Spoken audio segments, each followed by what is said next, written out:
Oi gente, hoje eu estou aqui com mais um vídeo para vocês. E o vídeo de hoje é o meu mini sofá da Barbie. Ele é pequenininho e cabe apenas uma pessoa. Então, eu não vou mostrar ele muito detalhado, porque, como é que se fala? Eu tô segurando a câmera com uma mão e vou mostrar com outra. Então, por isso. Mas, mesmo assim, vamos começar. Aqui eu coloco os ursinhos, eu coloco mais, mas pra fazer o vídeo eu achei melhor colocar só um. Aqui tem o símbolo da Barbie, ó. Tá vendo?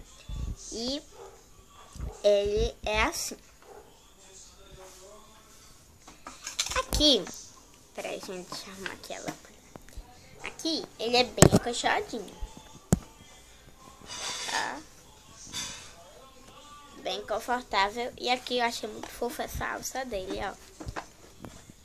Né? Ele é meio tortinha. Aí aqui tem alguns...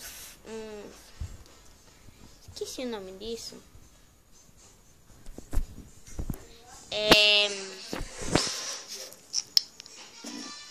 Flu-flu, sei lá, alguma coisa assim. Aí ele é todo coxadinho aqui. Aí aqui embaixo também é flu-flu, ó. E aqui embaixo é assim. E eu achei os pés dele muito fofo. E aqui também tem flu-flu ao redor. Aqui do lado ele é assim, também cheio de flu-flu. Ó.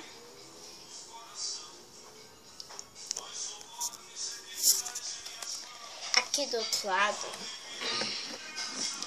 gente, desculpa, peraí, deixa eu arrumar aqui, que eu tô só com uma mão. Então, aqui desse lado ele é assim, ó.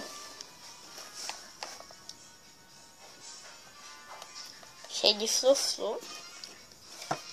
Aqui tem flu-flu.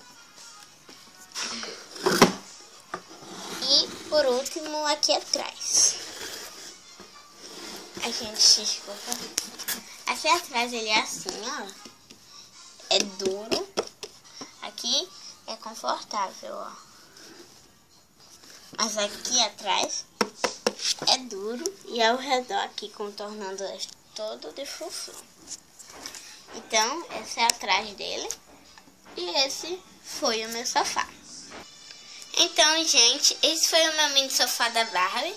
Eu espero que vocês tenham gostado. Se gostou, clique em gostei, se inscreva no meu canal. E é isso. Tchau, tchau.